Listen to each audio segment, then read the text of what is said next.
सिद्धार्थ बड़ा होकर सन्यासी बनेगा तो राज गद्दी पर देवदत्त ही तो बैठेगा ना। शाक्य कुल का पतन होते नहीं देख सकता देवी। जिस शरीर पर मैं रक्त रंजित घाव देखना चाहता हूँ वहाँ चंदन तिलक कैसे देखूं देवी? क्षत्रिय धर्म से सींचोगे तो क्षत्रिय ही बनेगा। करुणा और माया से उसे सदैव दूर रखना राजन, वो मनुष्य को बैराग की ओर ले जाते हैं। इसका तात्पर्य यह है कि हमें दुखी और दुर्बलता से, गरीब, रोगी और वृद्धों से सिद्धार्थ को दूर रखना है।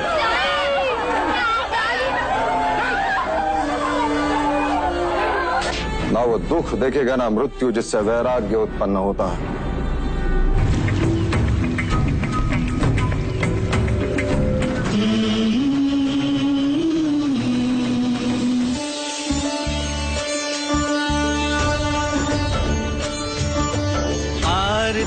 उतारो श्री राम रघुवर की, राम रघुवर की, श्री राम सियवर की। आरती उतारो श्री राम रघुवर की, राम रघुवर की, श्री राम सियवर की। भक्ति ज्योति जगमग हो मन मंदिर की, आरती उतारो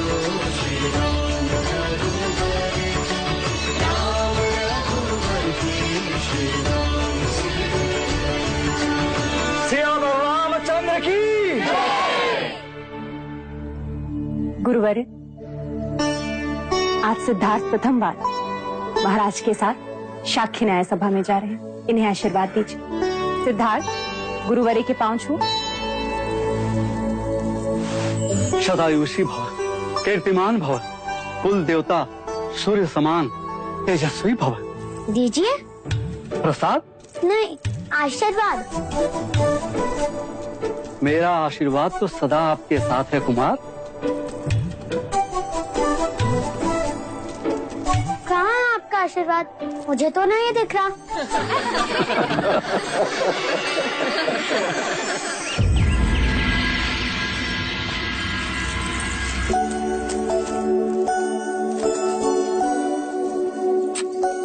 क्या न्याय सभा जाने के लिए इतने आभूषण पहनना आवश्यक है माँ?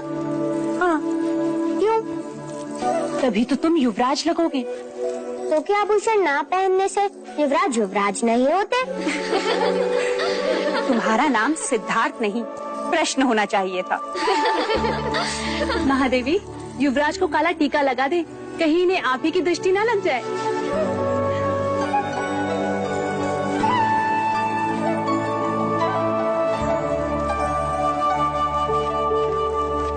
लीजिए देव, युवराज न्याय सभा जाने के लिए सज्ज है। मुझे इतने आभूषण पहनाती हैं कि अब तो मैं ढंग से खेल भी ना सकूंगा। पुत्र, तुम युवराज हो, इतना बोझ तो तुम्हें उठाना ही होगा। चलें? क्षत्रिय ऐसे नहीं है, ऐसा चलता है।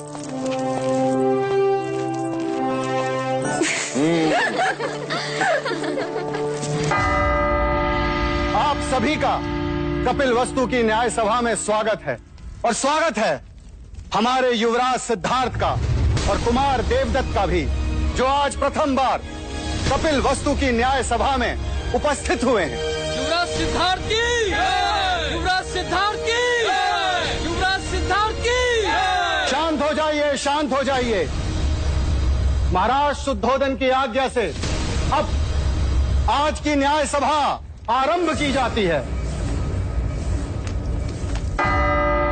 अब दोनों किसान अपनी अपनी न्याय याचना लेकर महाराज के सम्मुख उपस्थित होंगे।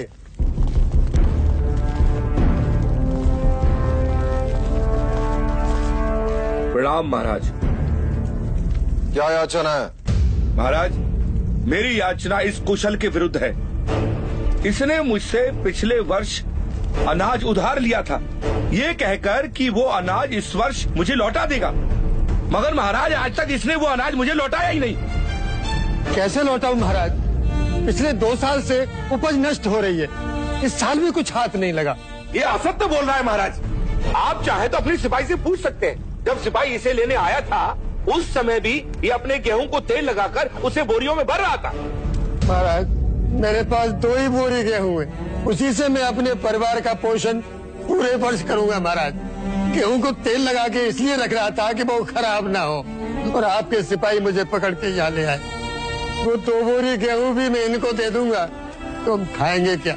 महाराज, अगर ये अनाज नहीं दे सकता तो इससे कहिए कि ये अपने खेत दे दे। अगर मैं खेत दे दूंगा तो अनाज कभी न लौटा पाऊंगा। महाराज, दोनों पक्षों ने अपनी राय रख दी है। अब महाराज न्याय करेंगे। युवराज सिद्धार्थ, कुमार देवदत्त। पहले मैं न्याय दूंगा। अवश्य। महाराज, मेरा मत है कि हम न्याय क्षत्रिय विधि से करें। कुशल ने गौरी को दिया वचन पूरा नहीं किया, इसीलिए कुशल को अपना खेत गौरी को देना चाहिए। महाराज, ऐसा न्याय न करें महाराज, हम नष्ट हो जाएंगे।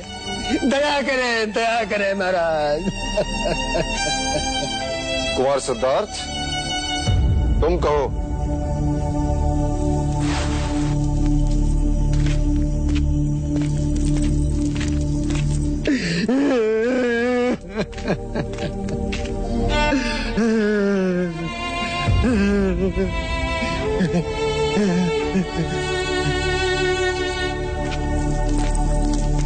महाराज, यदि कुशल गौरी को गेहूं दे देगा तो अपने परिवार का पेट कैसे पालेगा?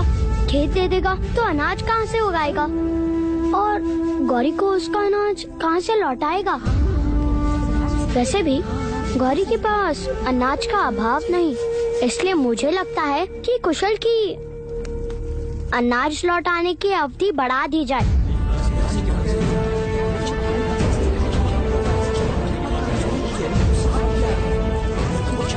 मैं देवदत्त के न्याय से सहमत हूं। यदि व्यापारी अपना वचन पूर्ण नहीं करेगा तो राज्य का व्यापार रुक जाएगा। इसलिए कुशल को, गौरी को कुछ न कुछ तो देना ही होगा। क्षमा करें महाराज, चलते समय मेरे पास जितने पन थे वो सब गौरी को दे दिए मैंने। महाराज, इसने मुझे कुछ नहीं दिया।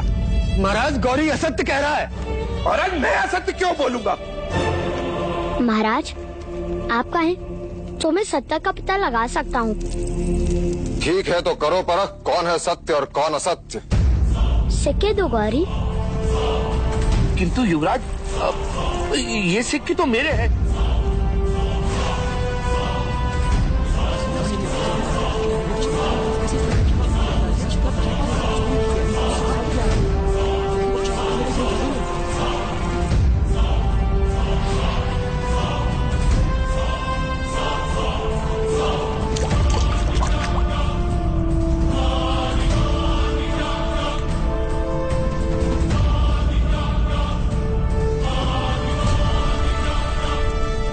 ये सिक्के कुशल के ही हैं। इस बात का क्या प्रमाण है कि ये सिक्के कुशल के ही हैं? क्योंकि जब कुशल ने सिक्के दिए तब वो गेहूं को तेल लगा रहा था और तेल सिक्कों पर लगा है।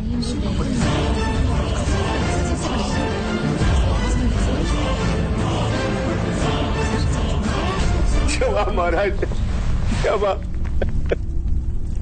ये सिक्के कुशल के ही है महाराज, कुशल की।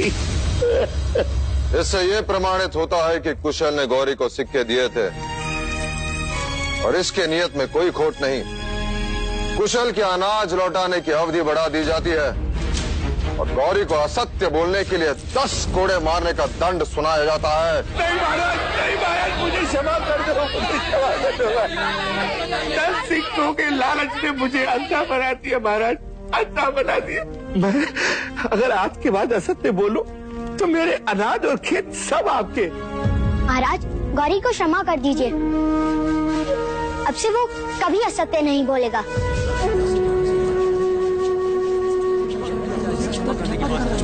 गौरी, मैं तुम्हें क्षमा कर सकता हूँ।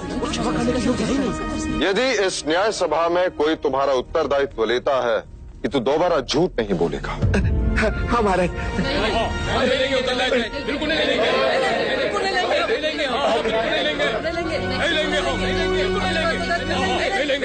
देखा गौरी, तुम्हारा उत्तरदायित्व लेने के लिए कोई तैयार नहीं, इसलिए तुम्हें 10 कोड़े मारने का दंड। महाराज, गौरी का उत्तरदायित्व मैं लेता हूँ।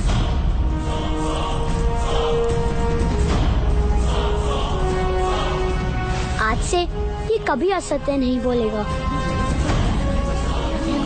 सिद्धार्थ, पता है उत्तरदायित्व लेने का अर्थ क्या है? यदि गौरी ने दोबारा असत्य कहा तो कोड़े तुम्हें खाने होंगे। हाँ ज्येष्ठा, पर गौरी तो यातना से बच जाएगा ना?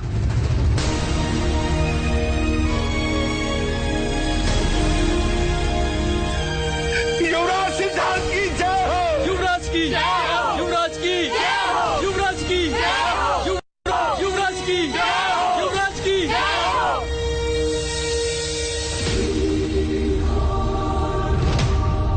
चाहे लाख जतन कर ले राजन, तेरा पुत्र सन्यासी ही बने।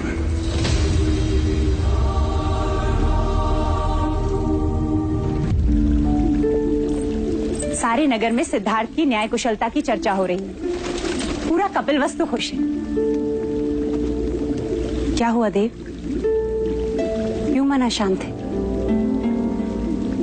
आज तो आपके क्षत्रिय ने पूरी न्याय सभा जीत ली। न्याय करना क्षत्रिय का लक्षण है और बुद्धिपूर्वक न्याय करना ज्ञानी का लक्षण। परंतु अपराधी का उत्तरदायित्व लेना करुणा का लक्षण है प्रजापति। और राज्य करुणा से नहीं चलता। राजा को वज्र से भी कठोर होना चाहिए।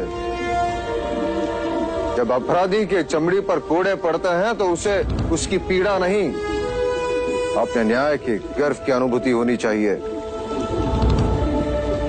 किंतु देव, युवराज अभी बालक है और सुबह की धूप कच्ची ही होती है।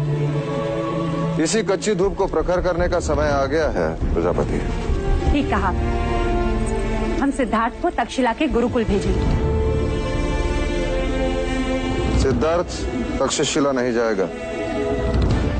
तो क्या आप सिद्धार्थ को गुरुकुल की शिक्षा से वंचित रखेंगे? मैं उसके लिए यही गुरुकुल बनाऊंगा। मेरी आंखें ही उसके लिए तक्षशिला होगी। हमारे कुल के सभी बालक एक साथ यही पढ़ेंगे, कपिलवस्तु में।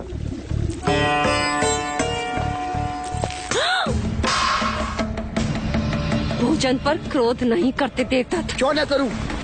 मुझे सब पर क्रोध आ रहा है। मेरा न्याय उचित था, महाराज भी सहमत थे, फिर भी प्रजा ने सिद्धार्थ के नाम की जय जयकार की। क्यों? आंसू पोंछो देवदत्त, इस भांति रोते नहीं, अब तुम बड़े हो गए हो। यदि आप महाराज से बड़े होते तो राजगद्दी हमारी होती। देवदत्त, सची तो कह रहा है वो। इस भांति बड़ा होकर भी देवदत्त छोटा नहीं बनता। आप इसके पिता हैं। आपके आंखों में इसके आंसुओं का कोई मूल्य नहीं। क्या चाहते हैं आप? कि देवदत्त भी सिद्धार्थ के पीछे पीछे घूमता रहे जैसे कि आप महाराज के पीछे घूमते हैं? मंगला,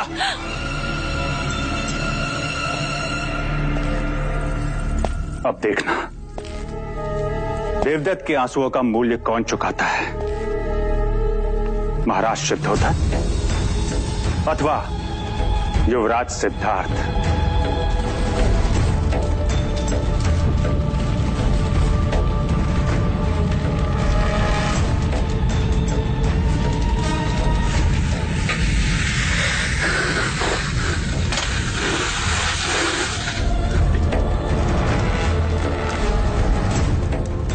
लीजिए महाराज, ज्यों की त्यों है, रत्ती भर भी अंतर नहीं है।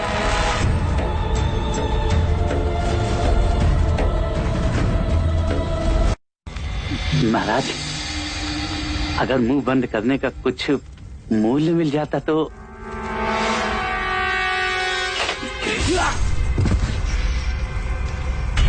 ऋण तो मैं स्वयं भी नहीं रखता,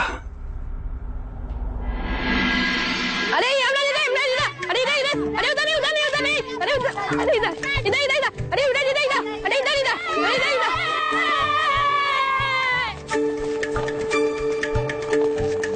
खेलोगे हमारे साथ? नहीं।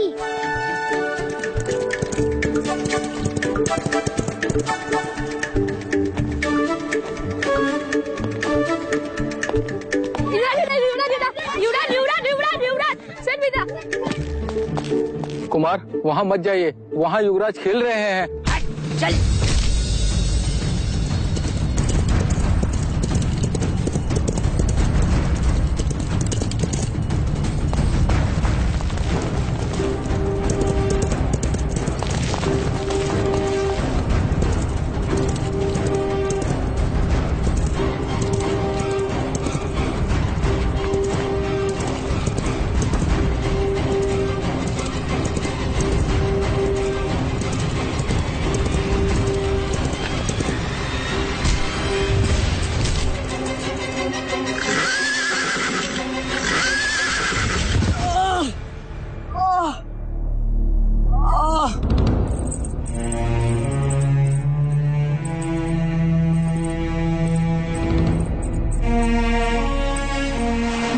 महादेवी, क्या नाम है तुम्हारा? चन्ना, चन्ना महादेवी। ये तुम्हारा पुत्र है सूर्य? जी। भीतर आओ। जी नहीं युवराज, मैं आज ठीक हूँ। वो सारथी पुत्र है, वो भीतर नहीं आ सकता। क्यों? वो ओछी जात के हैं, उन्हें छूते नहीं। ओछी जात? ये जात क्या है? जैसे आप युवराज हैं और वो सारथी पुत्र हैं। तो वो मुझसे भिन्न कैसे? आपका जन्म राजप्रासाद में हुआ है, इसलिए आप युवराज हैं, और वो छोटे घर में रहता है, इसलिए सारथी पुत्र है। इसमें क्या भिन्नता है? घाव होने पर उसे भी तो रक्त आता है। जब आप बड़े हो जाएंगे तो अपने आप समझ जाएंगे। पर मैं तो अभी समझना चाहता हूँ।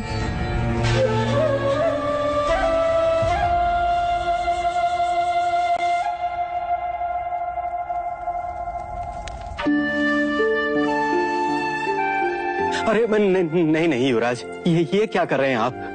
हमें नहीं छूते, हम ओछी जाति के हैं, हमें छूना पाप है। आज यदि ये मुझे छूता नहीं तो मैं बचता कैसे? मैं तो घायल हो जाता। महादेवी,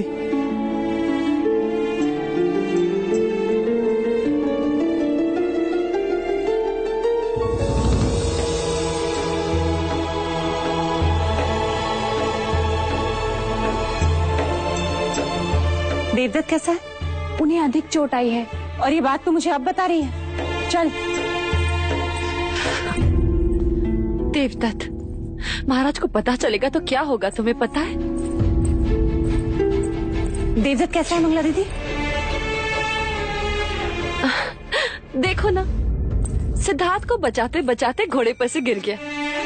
भाइयों का प्यार तो देखो जरा। सिद्धार्थ, तुम ठीक तो हो? ये हटाओ इसे यहाँ से। इसी के कारण सब कुछ हुआ। यही बीच में आ गया था और मैं अश्वनियंत्रण खो बैठा और गिर पड़ा। हटाओ इसे यहाँ से। ओछी जात। ये मेरे साथ है ज्येष्ठा। यदि ये तुम्हारे साथ है तो मैं तुम्हारे साथ नहीं। देवदत्त, क्या कह रहे हो? युवराज है ये। कोई बात नहीं मंगला दीदी, हमें तो इस बात का संतोष है कि दोनों कुमार स्वस्थ हैं। एक बात और मंगला दीदी, ये बात महाराज तक ना पहुंचे, अन्यथा अकारण ही युवराज को लेकर चिंतित हो जाएंगे।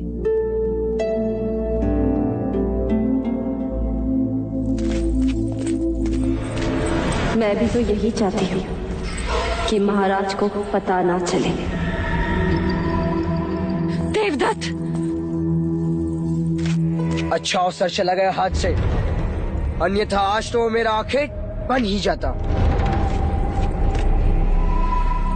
आखेट करना है तो धैर्य रखना सीखो। अन्यथा स्वयं ही आखेट बन जाओगे।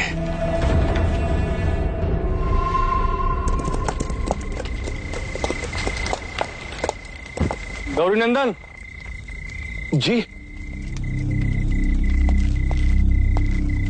जी कहिए, क्या आदेश है?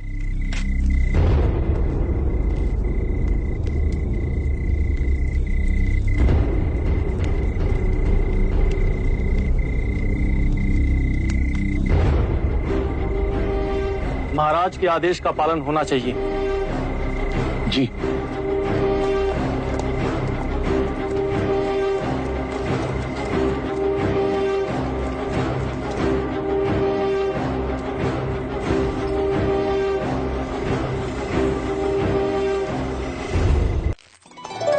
हम सब कहाँ जा रहे हैं यार?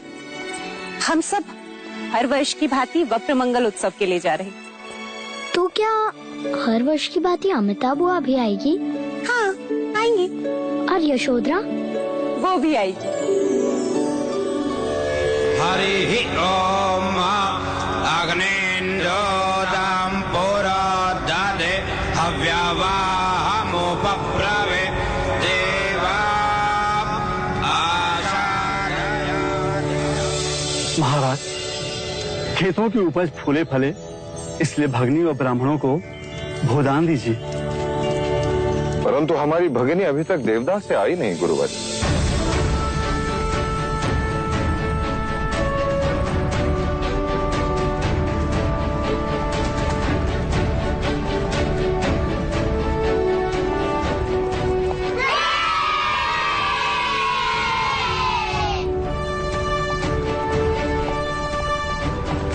यशोधरा, क्या ये तुम्हारा हाथी है? हाँ, कुंज है इसका नाम। क्या ये मेरा मित्र बनेगा? हाँ बनेगा। वैसे तो वो रथ या पालकी से आती है, इस बार वो हाथी पर कैसे आई? हाथी जानबूझकर हमें नीचा दिखाने भेजा है महाराज दंडपानी ने, जिससे ये सिद्ध हो जाए कि वो हमसे अधिक धनी है। यह हाथी नहीं महाराज, उनका अहंकार है।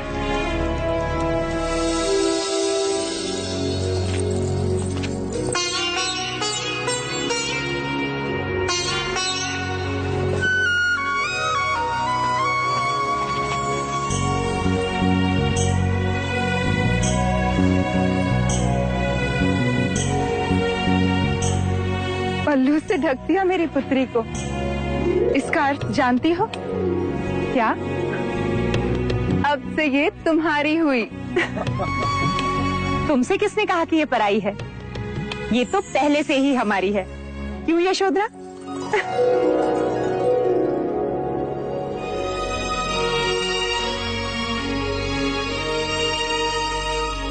भैया, हर वर्ष की भांति इस वर्ष भी कपिलवस्तु के खेतों की उपज फले फूले।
क्षत्रिय युवराज की, युवराज की, युवराज की, युवराज की, युवराज की, युवराज की, युवराज की, युवराज की, युवराज की, युवराज की, युवराज की, युवराज की, युवराज की, युवराज की।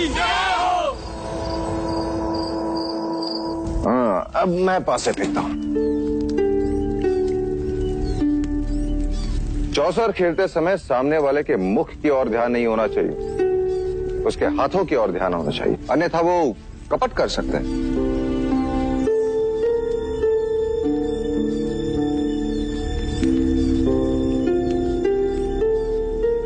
क्या उस हाथी जैसा तुम्हें मेरे सर पर भी कांटा दिखाई दे रहा है?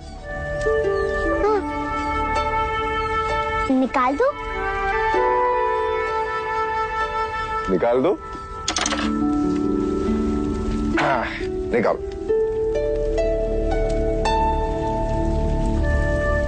ये देखिए,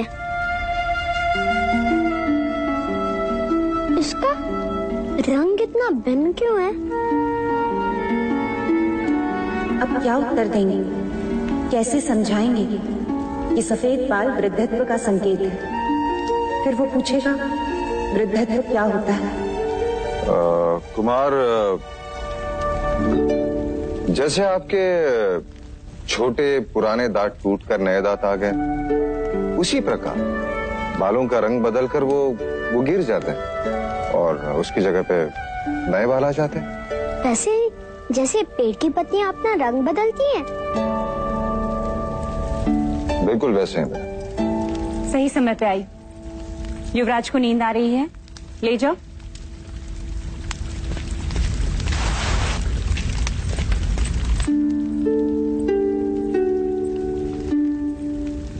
युवराज का ध्यान सूक्ष्म बातों पर है, बुद्धि कशाग्र है और निरीक्षण तीक्ष्ण। आज तो बात टल गई, किंतु कल घोषणा कर दी जाएगी। राज प्रसाद में सब सर ढक कराएंगे और स्त्रियों सर पर मेहंदी के पत्तों का लेप लगाएंगे, केश का रंग बदल जाएगा। नहीं देव, क्या हम सिद्धार्थ को सच्चाई नहीं बता सकते? अतीत की आलोचना मनुष्य को उदास करती है और भविष्य की कल्पना उसे निर्बल। इसलिए वर्तमान में जियो प्रजापति। मेरे लिए हर वो सत्य असत्य है जो सिद्धार्थ को जीवन की व्यथा का परिचय दे। और हाँ, सिद्धार्थ को प्रातःकाल जगा देना, गुरुजन आ रहे हैं।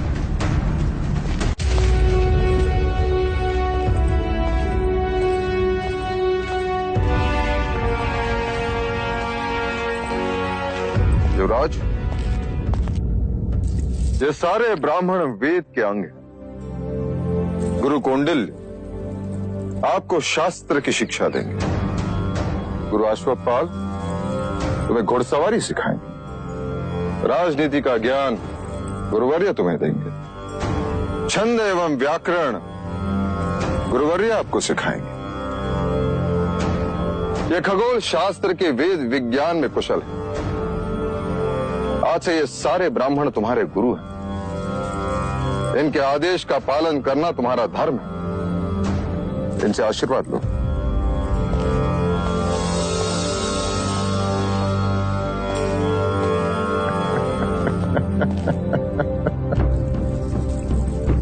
तो तुमने शिक्षा न प्राप्त करने का हक छोड़ ही दिया। अब से तुम सिद्धार्थ के साथ ही पढ़ोगे। जी महाराज। कह रहा था जब युवराज सिद्धार्थ पढ़ाई करने गुरुकुल जा रहे हैं तो मैं अकेला क्या करूंगा?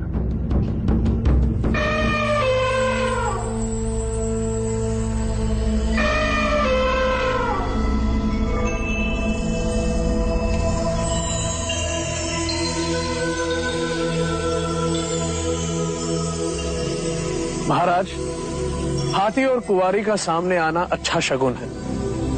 युवराज अवश्य महान विद्वान बनेंगे।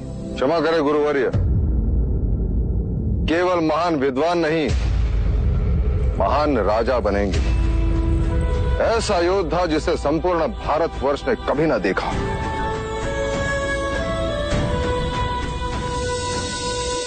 ये क्या है? दीपक। ये दीपक ज्ञान और ध्यान का प्रतीक है।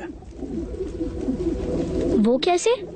ज्ञान का प्रतीक इसलिए कि जब ये प्रकाशित होता है तो हम निकटतम जगत को जान लेते हैं, और ध्यान का प्रतीक इसलिए कि जब ये प्रकाशित होता है तब सबका ध्यान उसी की ओर आकर्षित होता है। शिक्षा का प्रारंभ हम ब्रह्मनाद से करेंगे, अर्थात ओम के उच्चारण से करेंगे। जब तक ये दीपक मंगल नहीं हो जाते, सबको उच्चारण करते रहना होगा।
मेरी फेंकी गिल्ली सिद्धार्थ कभी नहीं ढूंढ पाएगा, रात तक भी नहीं।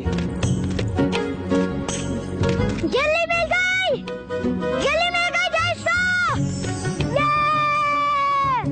लो, तुम तो कहते थे कि सिद्धार्थ तुम्हारी गिल्ली कभी नहीं ढूंढ पाएगा। ढूंढ ली ना उसने गिल्ली।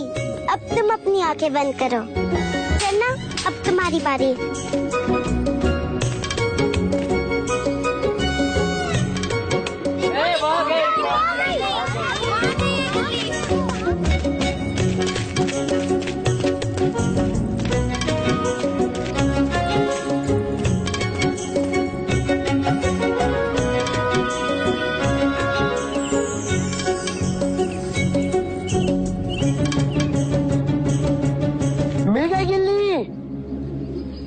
मिल गई,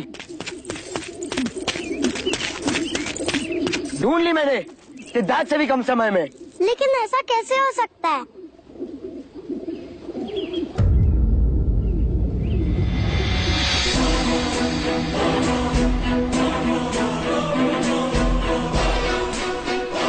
गिल्ली तो यहाँ है। सिद्धार्थ इतनी जल्दी गिल्ली कैसे ढूंढ सकता है? अवश्य इसने कपट किया है। इसने हमें दूसरी गिल्ली दिखा दी। नहीं, सिद्धार्थ असत्य कभी नहीं बोल सकता। तो मैं सत्य बोल रहा हूँ। ध्यान रहे, मैं जयेश हूँ, कपट सिद्धार्थ नहीं किया है।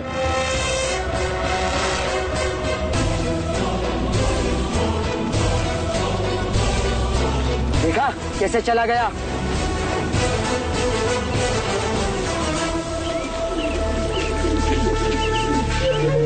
क्या हुआ सिद्धार्थ? क्या हुआ सिद्धार्थ को?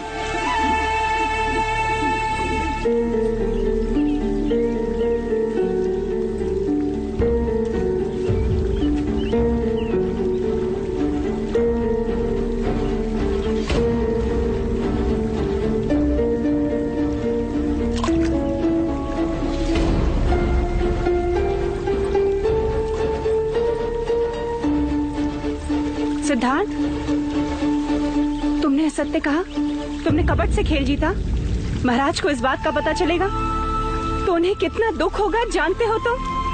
तुमसे यह अपेक्षा नहीं थी मुझे। सच कह के हार जाते तो इतना दुख नहीं होता। तुम्हारा दंड यह है कि मैं तुमसे अब बात नहीं करूंगी।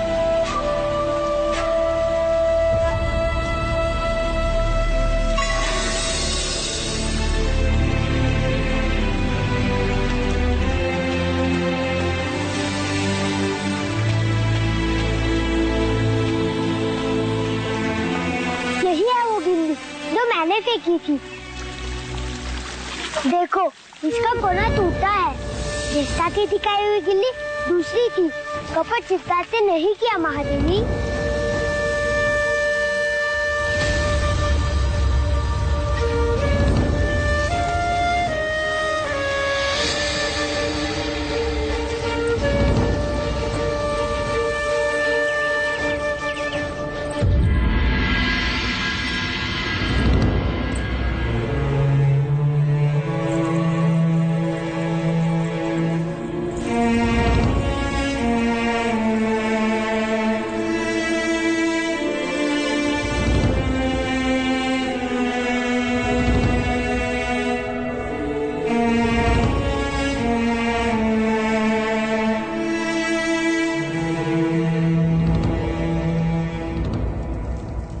माँ, आप रो क्यों रही हो माँ? पुत्र, तू सही था तो तूने प्रतिकार क्यों नहीं किया? क्यों नहीं कहा कि असत्य तूने नहीं देवदत्त ने कहा था? माँ, आप ही ने तो कहा था बड़ों का मान रखना। मैं चेष्टा को झूठा कैसे कहता? यदि वो झूठा प्रमाणित होते तो उन्हें दंड मिलता। किंतु दंड तुझे मिला सिद्धार्थ। असत्य का आचरण देवदत्त ने किया। तू सच क्यों नहीं बोला? मैं सच्चा था इसलिए चुप रहा। क्योंकि सत्य स्वयं प्रकाशित होता है, उसे कोई छुपा नहीं सकता। ऐसा मैंने गुरुजी कहते हैं। किंतु व्यवहार में ऐसा नहीं था पुत्र। स्वयं को बचाना मनुष्य का कर्तव्य है। अर्थात झूठ का आचरण करता। पुत्र, खरे सोने में भी जब मिलावट होती है ना, तभी आभूषण बनता है। अब से याद रखूंगा माँ। अच्छा बता, अब मेरा क्या प्रायश्चित है? अकारण ही तुझे दंड दिया।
आज तुम्हारे सुर करुणा से भरे हैं प्रजापति।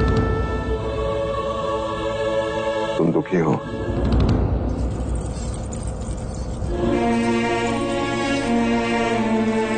हाँ देव, एक माँ के लिए इससे बड़ा दुख क्या होगा कि वह अपने पुत्र को समझ ही नहीं पाई। ऐसा लगता है जैसे 8 साल की उम्र में कोई 80 साल का विचारक बन दी। देव, पत्थर सामने आ जाएं, तो पेड़ की जड़ें भी उन्हें काट कर अपना रास्ता बना लेती हैं। किंतु यह बालक, यह तो अपने बारे में कुछ सोचता ही नहीं। सामान्य मनुष्य स्वार्थ भी नहीं। उसे दंड देकर तुम स्वयं को दुखी कर रही हो प्रजापति। उसे लड़ना सिखाइए, सिद्धार्थ को लड़ना सिखाइए देव। तुम चिंता मत करो देवी, मेरे जीवन का ध्येय यही है कि सिद्धार्थ भारतवर्ष का सबसे बड़ा योद्धा बने। वो सम्राट सिद्धार्थ गौतम कहलाए।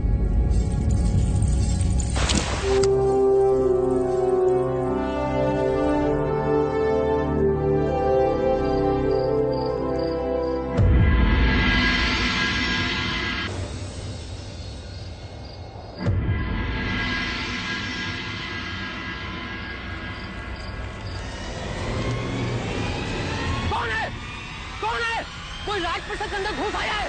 ढूंढ कर लाओ और जल्दी से दूसरी चौकी में सूचित करो, जल्दी। नई नगरी से कुछ लोग राज परिसर में घुसने का प्रयत्न कर रहे हैं। महाराज का जीवन संकट में है, हमें उसे किसी भी हालत में ढूंढना होगा।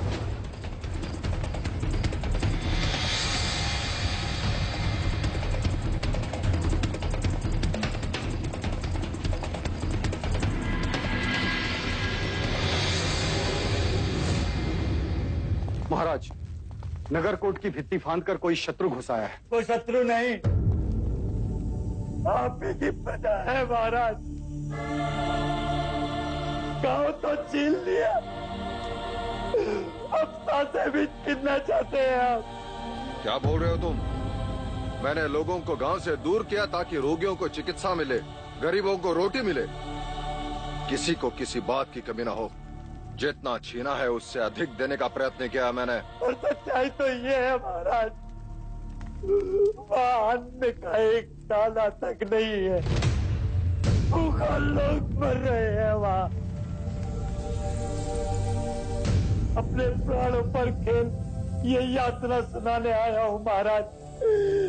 किसी भी क्षण वहाँ मृत्यु।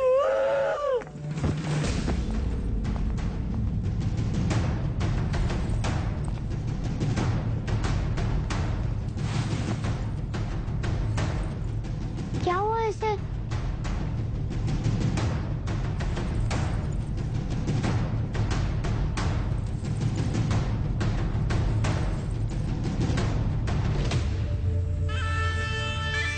आंखें खोलो।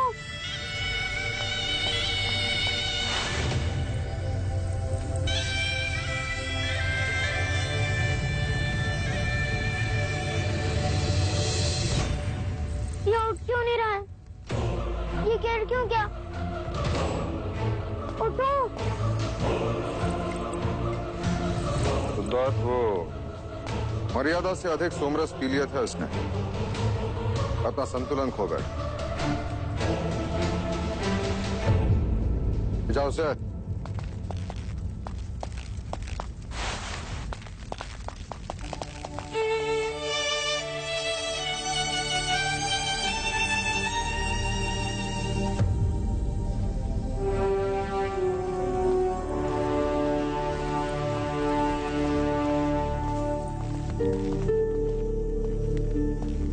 माँ, ये सोमरस क्या होता है?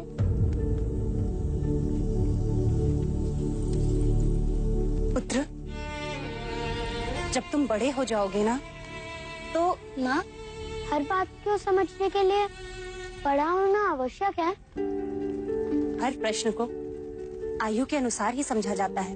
जब हर प्रश्न का उत्तर बड़े होने के पश्चात ही मिलना है, तो इस आयु में मुझे ये प्रश्न क्यों आते हैं माँ?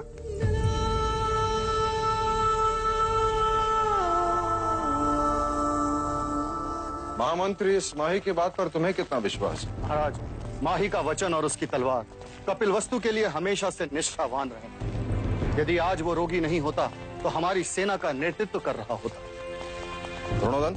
जी जी भाई महाराज। नई नगरी में अनाज पहुंचाने का दायित्व किसका? वैश्य गौरी गजानन का महाराज।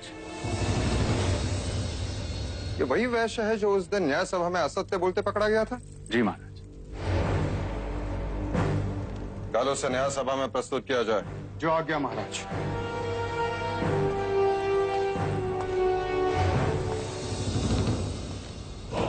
नहीं भाई महाराज, वैश्य गौरी गजानन कल न्याय सभा में प्रस्तुत नहीं होगा। मुझे तो लगता है गौरी, जैसे ही तुम न्याय सभा पहुंचोगे बंदी बना लिए जाओगे। लेकिन क्यों? मुझे क्यों बंदी बनाएंगे? मेरे पास तो महाराज ही का आदेश है, जिसमें स्वयं उन्होंने नई नगरी में अनाज पहुंचाने पर रोक लगाई है। ऐसी मूर्खों जैसी बातें करते हो गौरी। अगर वो आदेश देते तो क्यों तुम पर क्रोधित होते, क्यों तुम्हें न्याय सभा में बुलाते? सोच गौरी सोच। मेरे भाई, मुझे तो कपट लगता है। एक बार बंदी बना लिए गए तो बस गए। तो मैं क्या करूं? मेरी बात मान तो भाग जा यहां से और ढूंढ उस सैनिक को जिसने महाराज का वो आदेश पत्र तुझे दिया था। सोच मत गौरी, भाग जा।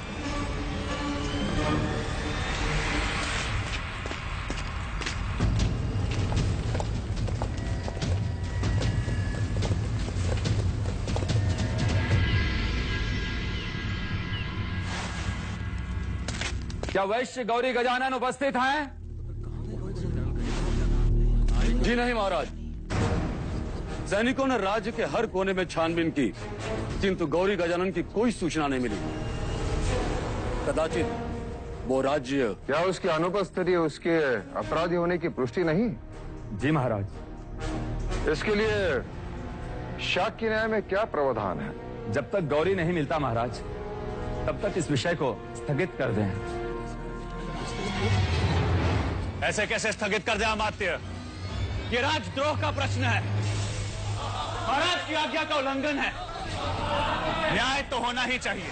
हाँ महाराज, प्रश्न जब राजद्रोह का हो तो न्याय तुरंत होना चाहिए। महाराज, इसके पहले कि मैं आगे कुछ कहूं, आपको अभय वचन देना होगा मुझे। अभय वचन? जी हाँ महाराज।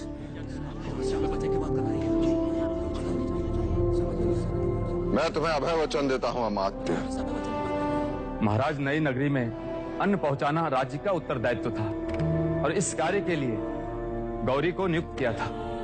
वो असफल रहा और कोई नहीं जानता कि इस समय वो कहाँ है। पहले भी गौरी इस न्याय सभा में अपराधी सिद्ध हो चुका है। न्याय सभा ये बात जानती है अमात्य। तो महाराज, अब उसके अपराध का उत्तरदायित्व उसी का बनता है जिसने गौरी का उत्तरदायित्व लिया है। क्षमा करें महाराज, पर न्याय शास्त्र यही कहता है।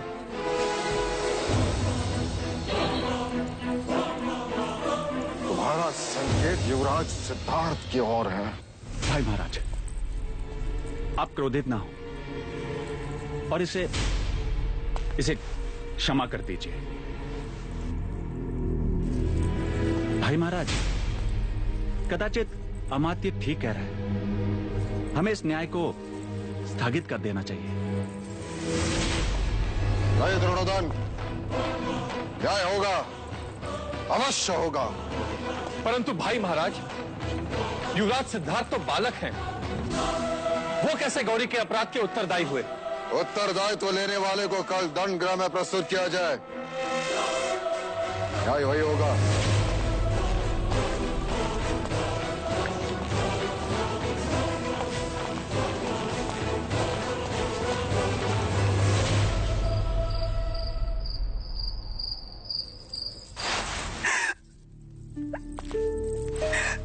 ये तुम क्या कर रही?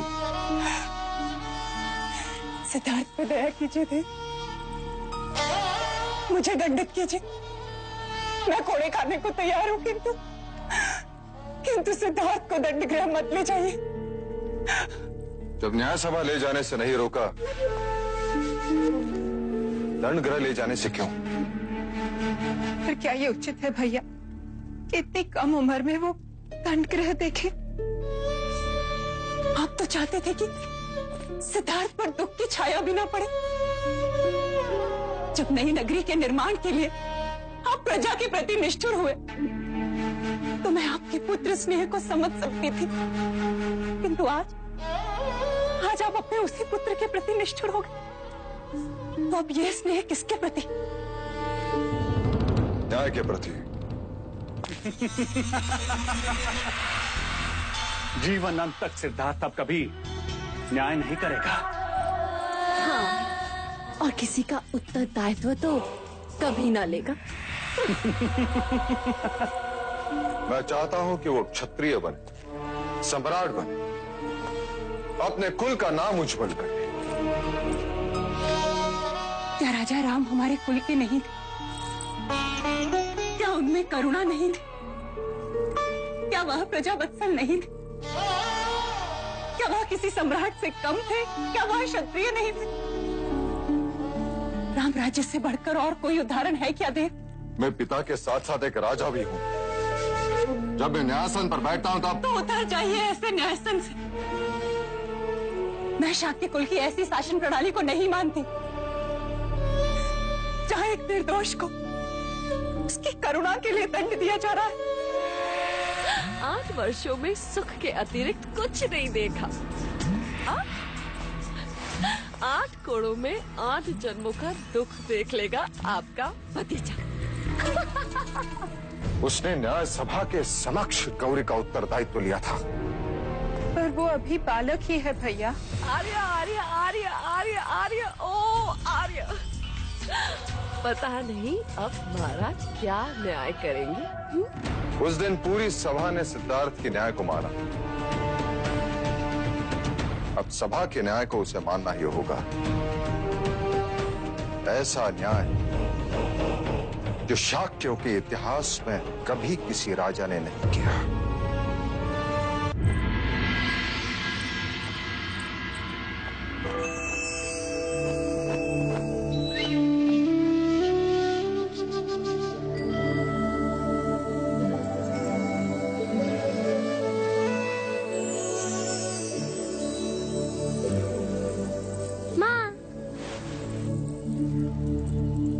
सुबह से ढूंढ रहा था तुम्हें और तुम यहाँ हो। तुम रो क्यों रही हो माँ?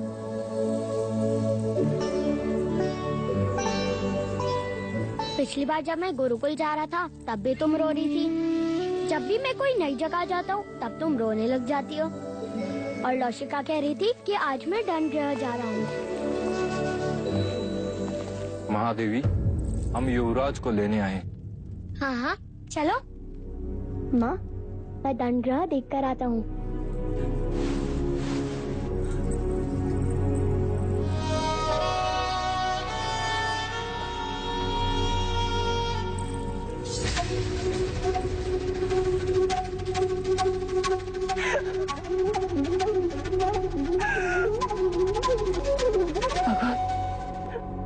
भगवान मेरे सिद्धार्थ की रक्षा करना।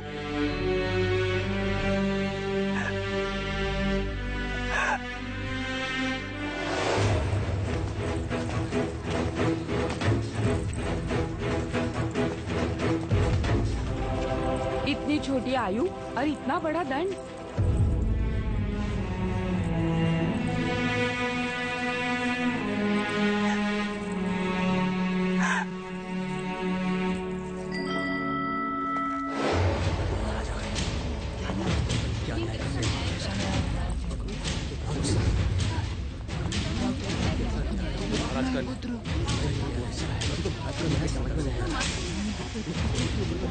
दंडगृह में इतनी भीड़ कैसी?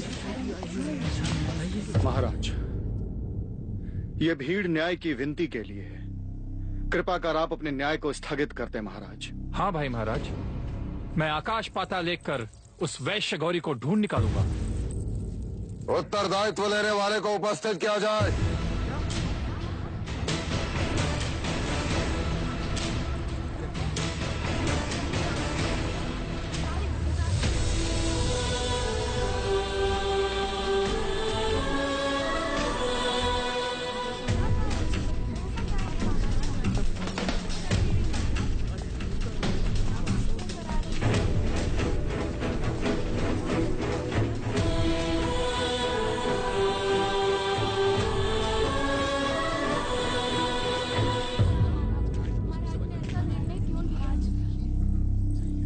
मैं लज्जित हूं कि नई नगरी के लोगों के साथ अन्याय हुआ। अन्न पहुंचाना राजा का कर्तव्य है और ये दायित्व मैंने गौरी को दिया था। उसने दोबारा अपराध किया तो उसका उत्तरदायित्व लेने वाला उसके दंड का अधिकारी है।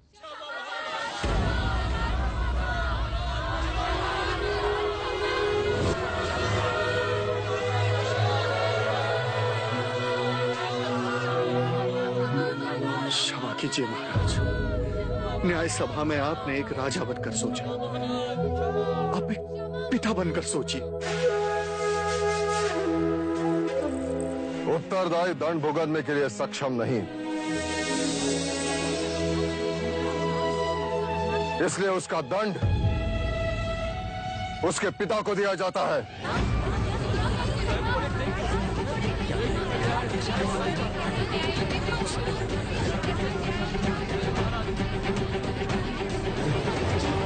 भाई महाराज, आप ये क्या कह रहे हैं?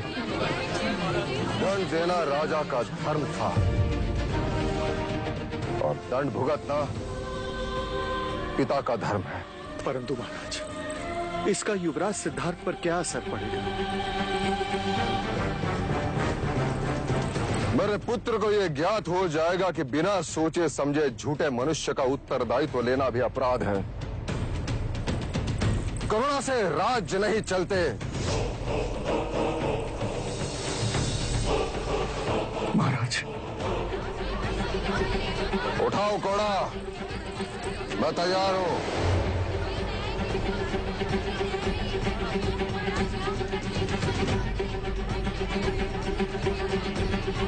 घोड़ा उठाओ, अन्यथा तुम्हें भी दंडित किया जाएगा।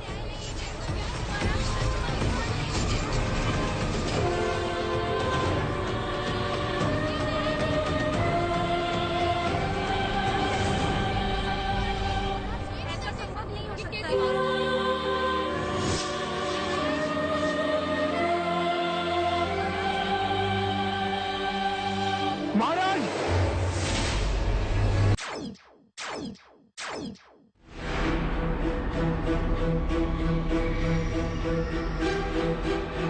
देखा सिद्धार्थ, मैंने उड़ते पक्षी को मार गिराया। ये मेरा आखेट है। इसे मैंने बचाया है। ये पक्षी मेरा है। आखेट क्षत्रिय गुण है। रक्षा क्षत्रियों का कर्तव्य। तो अब ये न्याय करना है कि ये पक्षी किसे दिया जाए। अब ये न्याय तो स्वयं पक्षी ही कर सकता है।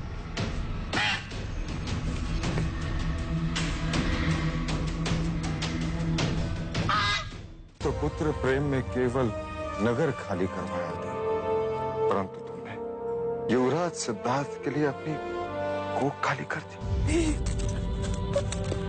अब युवराज सिद्धार्थ के सम्राट बनने में मुझे कोई संदेह नहीं। यही अवसर है राजा देवदत्त। तेरी तलवार पूरी तरह से सिद्धार्थ पर भारी है। समाप्त कर दो उसे। ना रहेगा सिद्धार्थ, ना होगा उत्तराधिकारी। राजगद्दी पर अपना अधिकार सिद्ध कर दो।